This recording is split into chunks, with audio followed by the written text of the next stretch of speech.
Kan jy dit hoor, soos die brandersbreek van Victoria Bay tot in Gouritsmond?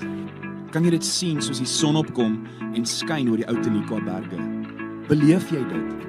Die tuinroete, 'n plek waar God regeer. Mense wat 'n verskil maak met geloof, liefde en hoop. 'n Streek wat God ken, mense liefhet en hulle wêreld vernuwe. Habakuk 2 vers 14 sê, die aarde sal gevul word met die kennis van die heerlikheid van die Here, soos die waters die seebodem bedek. Welkom by Doxydeo Tuinroete.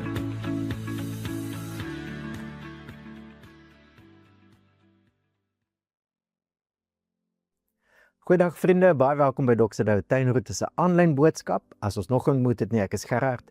En dis vir my 'n groot voorreg om vandag saam met jou te kuier, terwyl ons aangaan met ons reeks Wanneer liefde werk. Maar net voordat ons verder gesels daaroor, kom ons bid eers saam. Hemelse Vader, baie dankie vir hierdie versekering wat ons kan hê van u liefde. Dat u liefde aan ons bewys het deurdat Christus sy lewe gegee het terwyl ons nog sondaars was. En dat die liefde van God nou in ons harte uitgestort is deur die Heilige Gees wat u aan ons gegee het. Dankie vir u liefde. En dankie dat u liefde 'n krag is wat in ons lewens werk. Ons stel onsself nou wyd oop. Ons kom gee ons harte opnuut vir u. En ons kom bid, Here, werk verder in ons lewens deur die krag van u liefde. Ons bid dit in die naam van Jesus en tot eer van die naam van Jesus. Amen. So ons tema vir die hele kwartaal is wanneer liefde werk. En kom ons herinner mekaar net weer daaraan, want dit is so wonderlik. Die liefde van God wat ons leer ken in Jesus, die feit dat God mens geword het, 'n naam gekry het, Jesus, 'n gesig gekry het, die feit dat ons nou God se liefde in Jesus kan leer ken, word ook 'n vennootskap van die Gees. Dis mos hoe Paulus hierdie 2 Korintiërsbriewe eindig, die genade van die Here Jesus Christus en die liefde van God en die gemeenskap van die Heilige Gees bly met julle. Is dit nie, vriende, 'n geweldige, ek wil amper sê 'n oorrompelende, maar in 'n goeie manier, gedagte, dat ek en jy deur God in 'n vennootskap met sy Gees gestel is. 'n Vennootskap, 'n partnership, 'n medewerking, 'n deelname. En dit is nie iets wat ek en jy bereik nie. Kom ons herinner mekaar weer hieraan. Ons het dit nie verdien nie. Aan die begin van die 2 Korintiërsbriewe, 1 Korintiërs 1 vers 9, en ek lees uit 'n Engelse vertaling uit, stel Paulus dit so: God is faithful, and it is through God that you have been called into the fellowship of his Son, Messiah Jesus, our Lord. Fellowship, ons vertalings vertaal dit met fellowship, met gemeenskap. Die woordjie, die Griekse woordjie, een van ons bekende woorde nou al, koinonia, partnership, deelname, participation. God is getrou. Dis deur God se getrouheid, dis deur wat God in Christus kom doen het, wat ek en jy nou in 'n vennootskap staan. The koinonia of Christ Jesus. En ons onthou mos, die oomblik as ons hoor Christus, dan weet ons Jesus is die gesalfde koning. The fellowship of the King. Dis die vennootskap waarin ek en jy staan. En in hierdie kwartaal kyk ons mos nou, hoe lyk daai vennootskap wanneer liefde werk, die liefde van God wat ons in die genade van die Here Jesus ken, wat nou die partnership, koinonia van die Gees is. Hoe lyk dit in verskillende aspekte in ons lewens? Ons het kyk na verhoudinge en in hierdie paar weke kyk ons na wanneer liefde werk in ons finansies.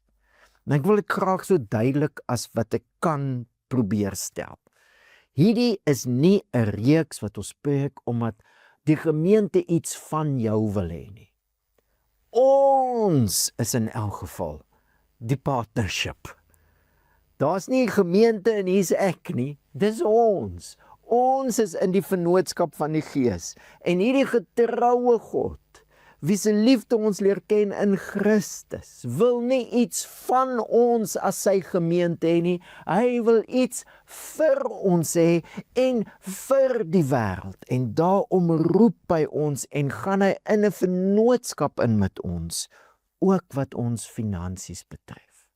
Ons kuier die afgelope paar weke uit 2 hoofstukke in die tweede brief wat Paulus skryf, ons noem dit 2 Korintiërs, die brief wat Paulus skryf vir die Korinte gemeente, en 2 hele hoofstukke wy hy aan finansies, en ek wil jou tog uitnooi, as jy tot hiertoe die reeks gemis het, om terug te gaan, en die eerste 2 boodskappe in die reeks te gaan luister. In die eerste boodskap het ons gehoor dat hierdie hele fondsinsamelingsprojek waarvan Paulus praat in 1 Korintiërs 16 en dan weer 2 Korintiërs 8 en 9, word beskryf deur Paulus as 'n werk van God se genade. Paulus gebruik nie die woordjie geld as hy oor die fondselingsprojek praat nie, hy gebruik die woordjie genade, en sy oproep aan die Korintiërs gemeente is in soveel aspekte, het julle al oorvloedig deel aan God se genade. 2 Korintiërs 8 vers 7, soos julle nou van alles oorvloed het, geloof en welsprekendheid en kennis en alle ywer en die liefde, wat deur ons toedoen onder julle is, dis seker nou 1 Korintiërs 13 het begin werk, sorg dat julle ook in hierdie genadewerk oorvloedig is. As jy al soveel van God se genade ken, hoekom uitmis op hierdie wonderlike aspek van sy genade? Sy genade wat in vennootskap met ons gaan, ook as dit kom by ons finansies. Verlede week het ons gesels oor die hart. Oor en oor as Paulus praat oor die fondsinsamelingprojek, ek sit die klem op die feit dat dit 'n vrywillige finansiële offergawe is. Dis mense wat hulle self en hulle finansies vrywillig gee. 2 Korintiërs 9 vers 5, daarom het ek dit noodsaaklik geag om die broers aan te spoor om vooruit na julle te gaan en die dankoffer wat julle vroeër beloof het in orde te kry, sodat dit gereed sal wees as 'n werklike dankoffer en nie as iets wat afgedwing is nie. As iets afgedwing word, kom dit nie uit die hart uit nie, want dit is nie vrywillig nie. En ons het verlede week hieroor gesels. God is nie agter ons geld aan nie, hy het nie ons geld nodig nie. Hy is agter ons harte aan. Jesus het gesê, waar jou skat is, daar sal jou hart wees.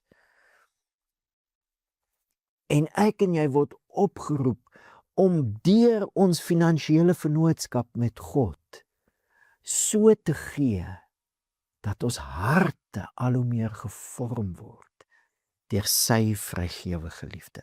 Dis so treffend hoe Paulus die arm gemeentes daar in Macedonië beskryf, wat deelgeneem het aan hierdie projek. Hy sê, hulle het hulle self eers aan God gegee. Ons harte, die kern van ons menswees, eers aan God gee, en dan het hulle self gegee vir Paulus en vir die projek. Dis 'n hartsaak, wanneer dit kom by gee. Vandag gaan ons praat oor nog 'n baie belangrike aspek, iets wat baie duidelik uitstaan in hierdie fondsinsamelingsprojek van Paulus, iets wat my en jou gaan help om 'n lewe te lewe in vennootskap met die Heilige Gees, wanneer liefde werk, ook in ons finansies. En ek wil saam met jou lees waar die fondsinsamelingsprojek eintlik die eerste keer genoem word in die Korintiërsbriewe, en dis in 1 Korintiërs 16. Ons lees van vers 1 af tot vers 9. Wat die insameling vir die heiliges betref, die reëling wat ek in die gemeentes van Galasië getref het. Want dan was nog 'n provinsie, né, wat deelgeneem het aan die fondsinsameling, die gemeente in daai provinsie van Galasië, nie net die Korinte en Agaia en die mense, die gemeentes in Macedonië nie. Maar Paulus het 'n reëling getref met hulle wat hy nou ook met die Korintiërs tref. Moet julle ook so uitvoer. Elkeen van julle afsonderlik moet op die eerste dag van die week 'n bedrag op sy sit en volgens sy verdienste spaar, sodat die insameling nie eers plaasvind wanneer ek kom nie. Wanneer ek opdag, sal ek wie julle ook al goedkeur met aanbevelingsbriewe stuur om julle gawes na Jerusalem te neem.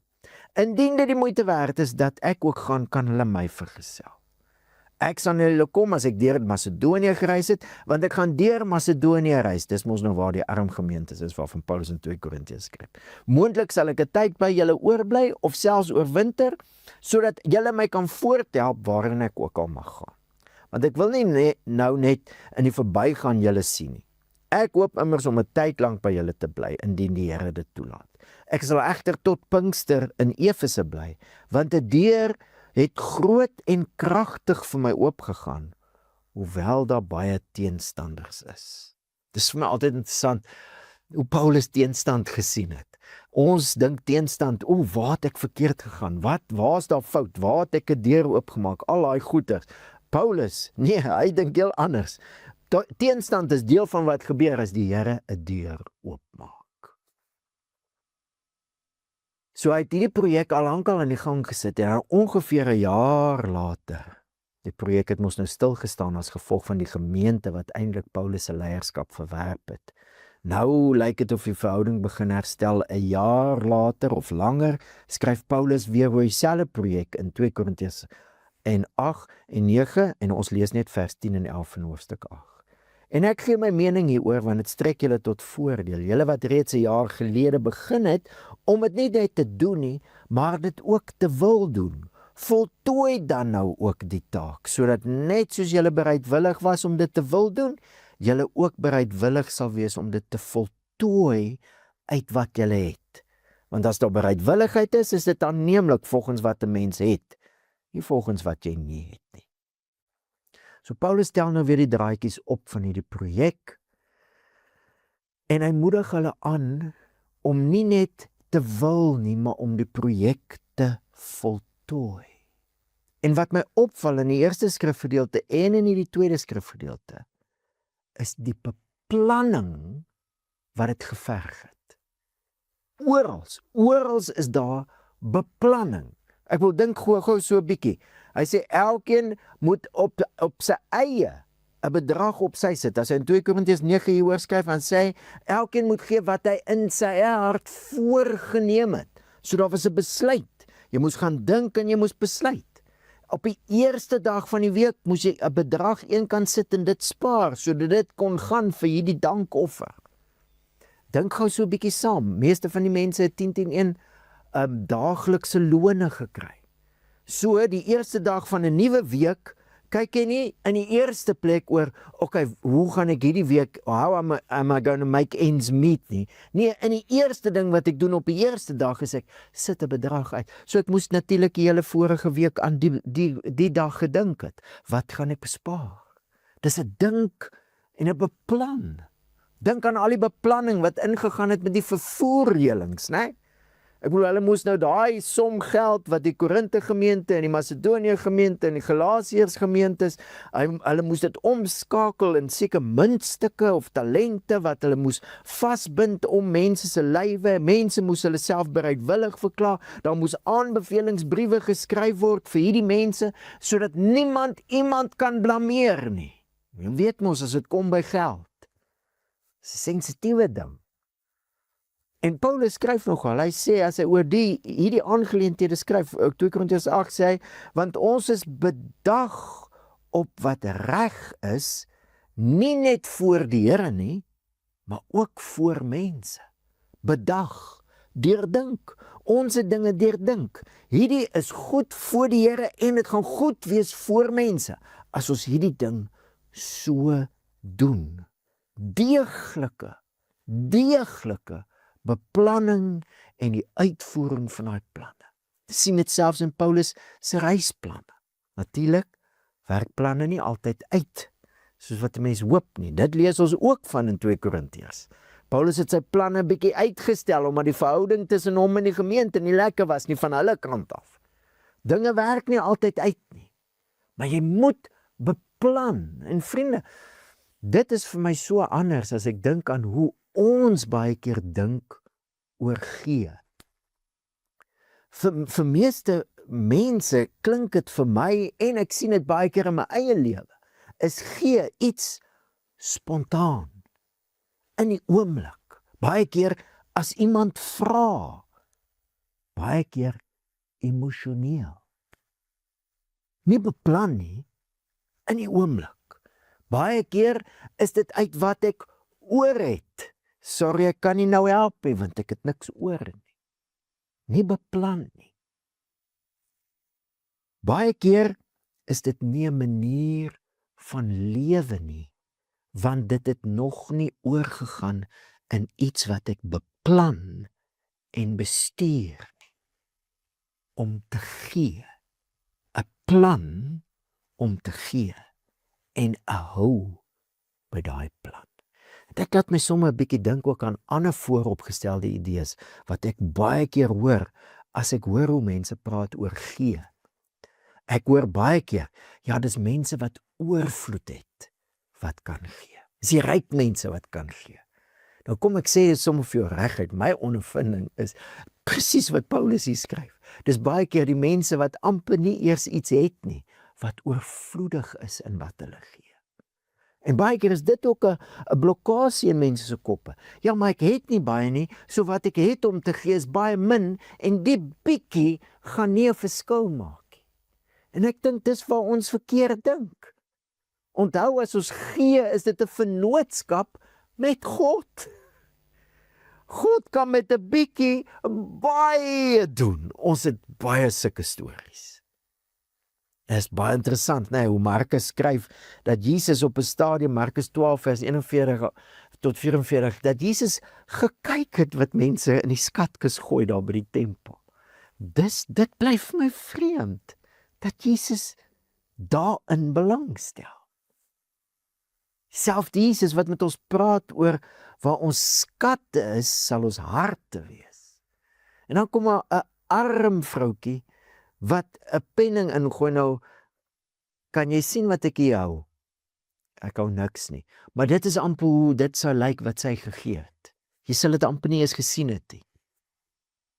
En Jesus sien, en hy sê, sy die meeste gegee van almal. Soos vooropgestelde idees, en baie keer dink ek van daai vooropgestelde idees en van die maniere wat ons dink oor gee, keer ons om uit te kom by 'n lewe van gee. En meestal word gee net 'n spontane ding wanneer ek kan. Wanneer ek so voel, of soos mense sal sê, gelei voel. En dit word nie 'n ding wat ons beplan nie. En vriende, jy kan nou gaan kyk, gaan lees weer die skrifgedeeltes. Ek wil jou vra om dit te doen. Gaan lees weer en kyk na die beplanning wat hier ingegaan het. Sonder beplanning bly gee baie keer 'n goeie intensie, iets wat ons af en toe doen. Maar ons lewens word nie 'n vennootskap met die Heilige Gees wat ons finansies betref nie, want ons beplan nie 'n lewe van gee nie. En ek wil jou hiervoor uitnooi vandag, om hieroor te gaan dink. Wanneer liefde werk in ons finansies, is dit om nie net 'n intensie te hê van ek wil iemand wees wat gee nie, maar om vol sirkel te gaan, soos Paulus hier die Korintiërs gemeente aanmoedig. En die enigste manier wat jy vol sirkel gaan, die enigste manier wat jy nie net by goeie intensies bly nie, maar wat dit oorgaan na 'n leefstyl, na 'n manier van lewe, die enigste manier wat jy gaan oorgaan, is jy moet beplan daarvoor. Jy moet 'n plan hê daarvoor, en jy gaan daai plan moet uitvoer. Jy kan na enige finansiële adviseur toe gaan, en ek weet daar's baie opinies oor beleggings, daar's baie opinies as dit kom by finansies. Maar wat alle finansiële adviseurs vir jou sal sê, if you fail to plan, you plan to fail. En dan is dit vir my baie interessant. In die Ou Testament al, het God sy volk beveel om te beplan, om te dink oor hulle finansiële lewens. Daar was duidelike opdragte, maar die opdragte was persentasie. Nou die oomblik wat jy van persentasie praat, moet jy kyk na wat jy inkry, jy moet daaroor dink. Dan moet jy beplan, want hoe werk jy 'n ding uit, 'n persentasie, as jy dit nie uitwerk nie? Jy moet daaroor dink. Dit is 10% van dit. Dis 'n beplanding. In die Ou Testament al het God hierdie opdrag gegee, baie interessant. Die opdrag wat hy sy volk gegee het, was om eerste te gee, 10%, dan 10% te spaar en dan van 80% te lewe. En hier's wat ek jou wil uitnooi vandag. Die beginsel van beplan om eerste te gee. Dis wat ons ook al hier sien, op die eerste dag van die week, sit op sy. Ja, maar dit kan miskien die week gebeur, of dit kan gebeur, of ek weet daai ding gaan gebeur, en dit moet ek koop. Eerste, beplan eerste die gee. Natuurlik, Paulus skryf dit ook hier, volgens wat jy het, nie volgens wat jy nie het nie. Praat jy nou van om skuld te gaan maak om eerste te gee nie, dit sal dom wees. Praat van beplan wat jy het, en beplan eerste gee. Hoekom is dit so belangrik? Ons het verlede week hieroor gesels. As Jesus praat oor die skat in die hart, dan sê hy, soek eers die koninkryk van God en sy geregtigheid, die missie van God, waarin ons nou in 'n vennootskap staan. Kan jy 'n bietjie hier aan dink? Vriende, dink gou 'n bietjie hier aan. God het gekies om die werk van sy kerk te befonds. Op een manier.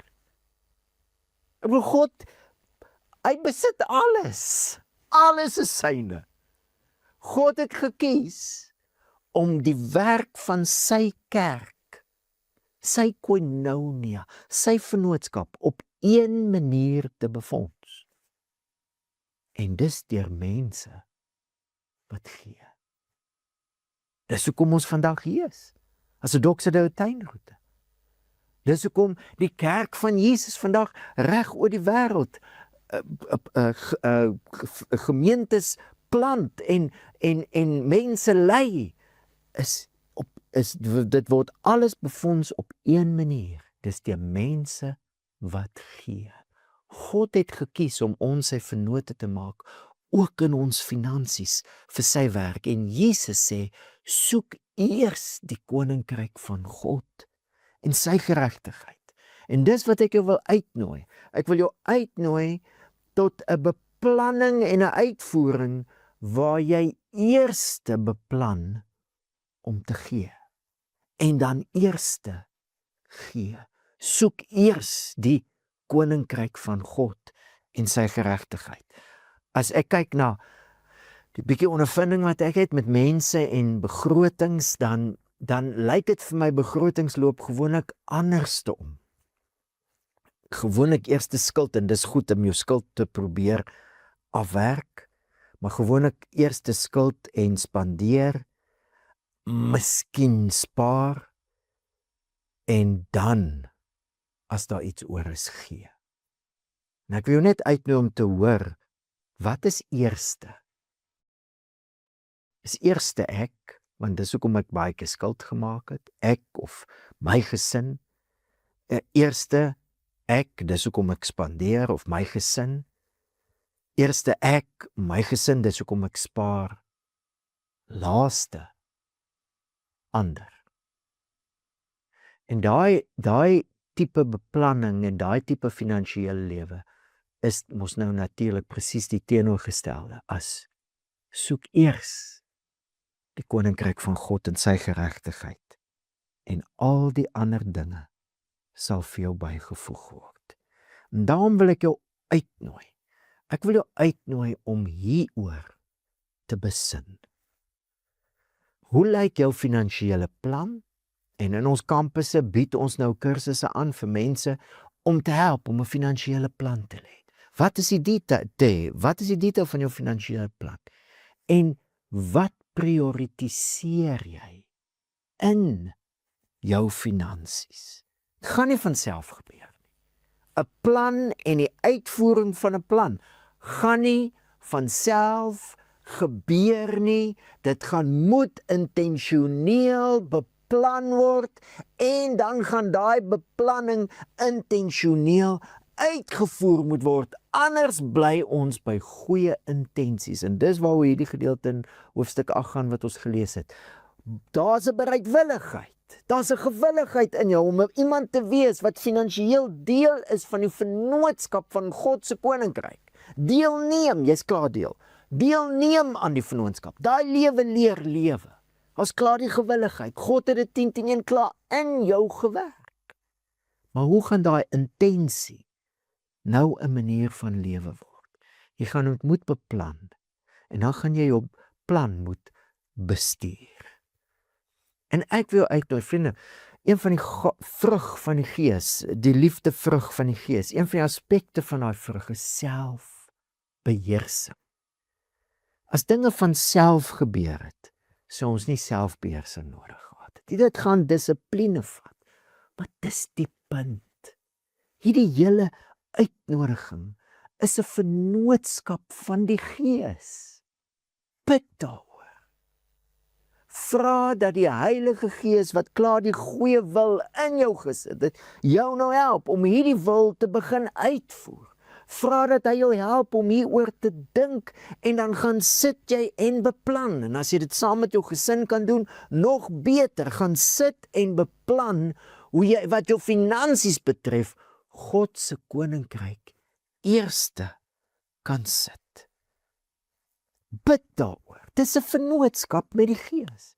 Is dit nie eintlik baie sleg dat meeste van ons begin bid oor ons finansies as daar moeilikheid is?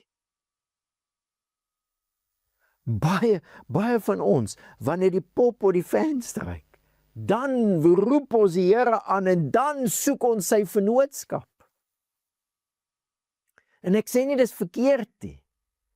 Maar ek dink nie dis hoe om 'n vennootskap behoort te werk nie.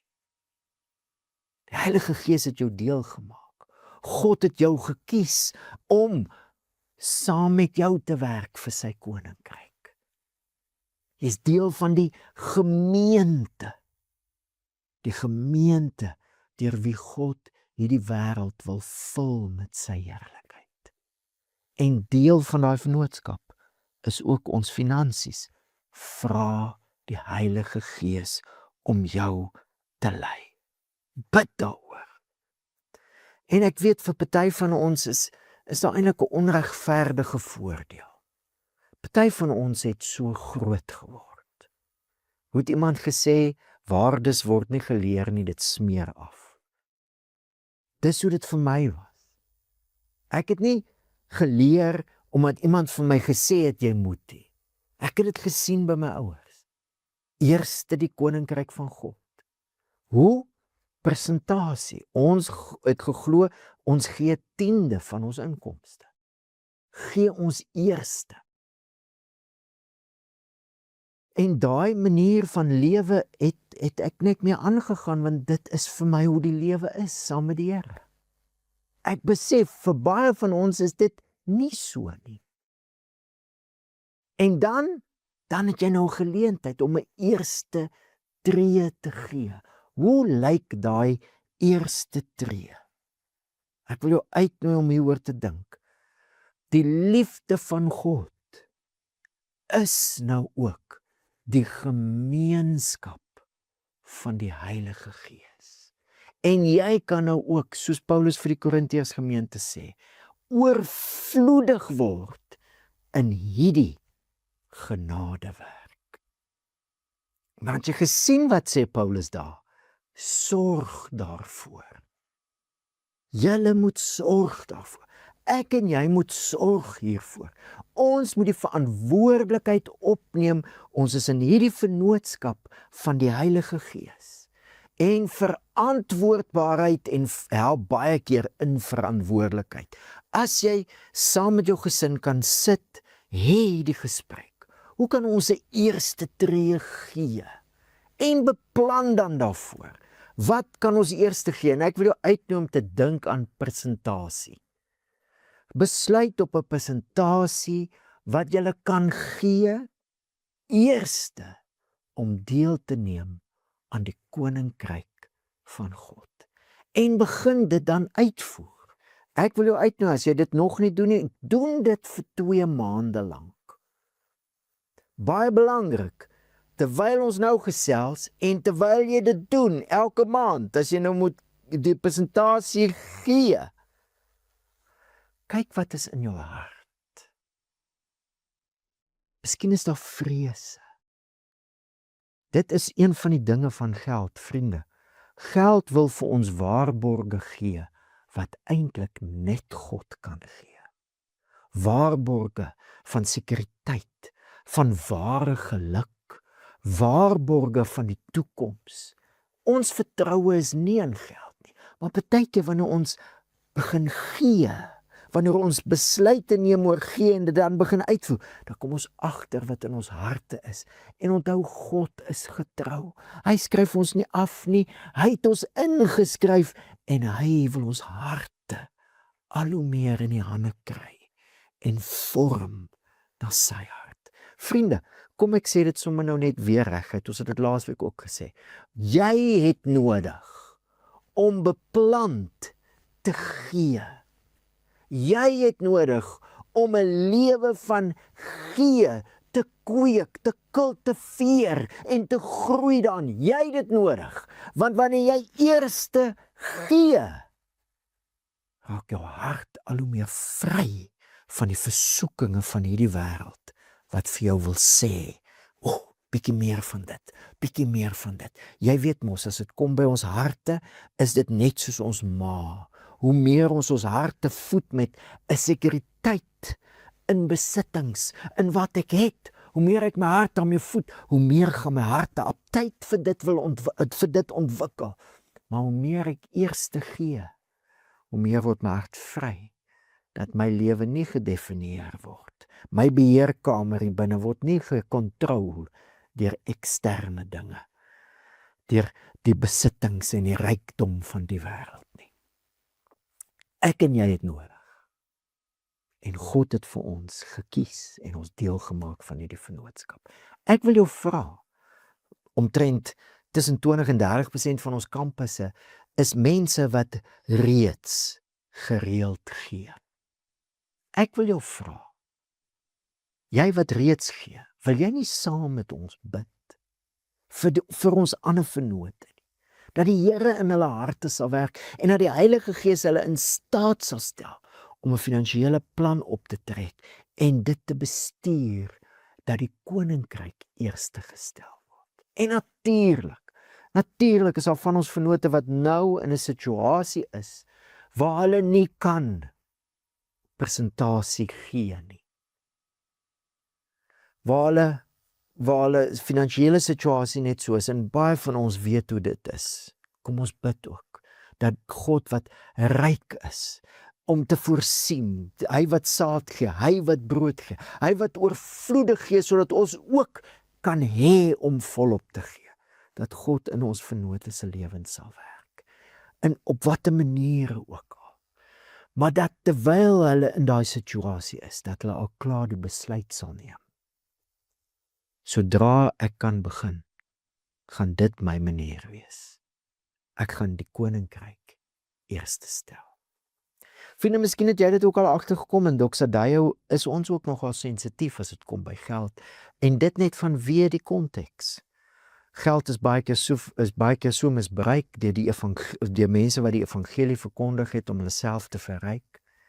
Ons het 1 keer 'n jaar 'n finansiële reeks, dis nou.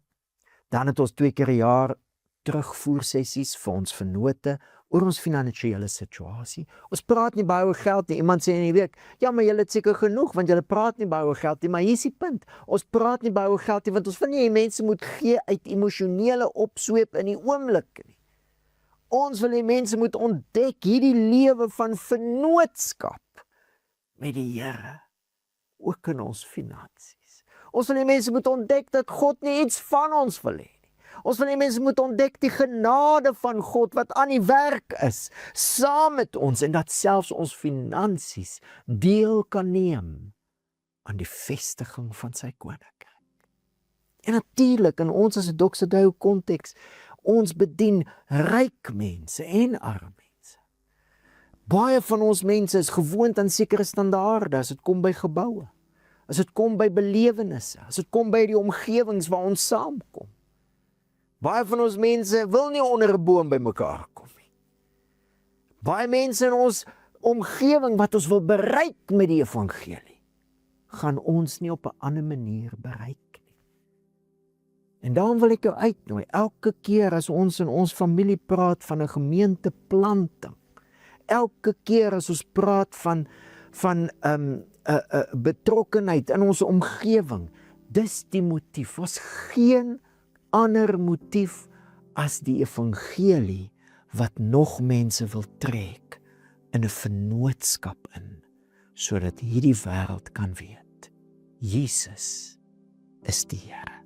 God is getrou, deur wie ons geroep is tot die gemeenskap, die koinonia, die partnership van Christus, die gesalfde koning.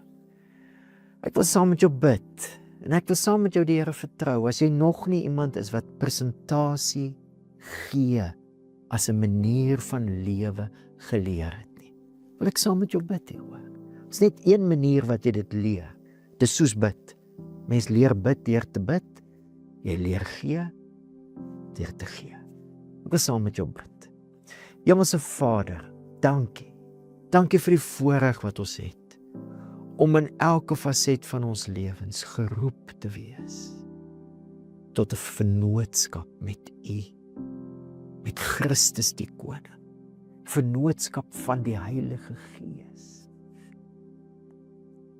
En dankie Here dat in ons wêreld waar geld so groot rol speel, dankie dat ons net weer ons harte vir U kan gee, soos daai gemeentes in Macedonië. Hulle het eers hulle self aan die Here gegee. En Here, help ons om sensitief te wees vir wat in ons harte aan die gang is. Dankie Here vir mense wat al ontdek het. En dankie vir U seën wat ons in staat stel. Dis net U genade om te kan gee, om gereeld, om so 'n lewe te kan lewe. En ons wil vandag bid vir vennote wat nog nie daai lewe ontdek het en leer lewe het. Ons bid Heilige Gees dat U wat die intensie klaar daar gesit het, die wil, dat U sal help om dit te voltooi. Ons bid dat U mense energie sal gee, wysheid sal gee om te gaan sit, om planne te maak. Mense sal help om miskien die moeilike gesprekke te hê. Miskien gaan dit 'n tyd vat om in 'n finansiële situasie in te leef waar hulle gewers kan wees. Maar ons kom bid vir mekaar vir dit, Here. Ons kom bid, Here, dat U hierdie manier van lewe sal groei in ons as 'n familie, sodat ons vrygewigheid 'n refleksie van U karakter kan wees. En ons sê vir U dankie vir hierdie voorreg, dat ons selfs deur ons finansies kan deelneem aan die koninkryk van God en sy geregtigheid. Seën ons, lei ons, en in dit alles, Here, word U verheerlik. Amen. Dankie vriende, dit was so lekker om saam met jou te kuier, en ek kuier weer saam met jou volgende week wanneer ons hierdie reeks afsluit.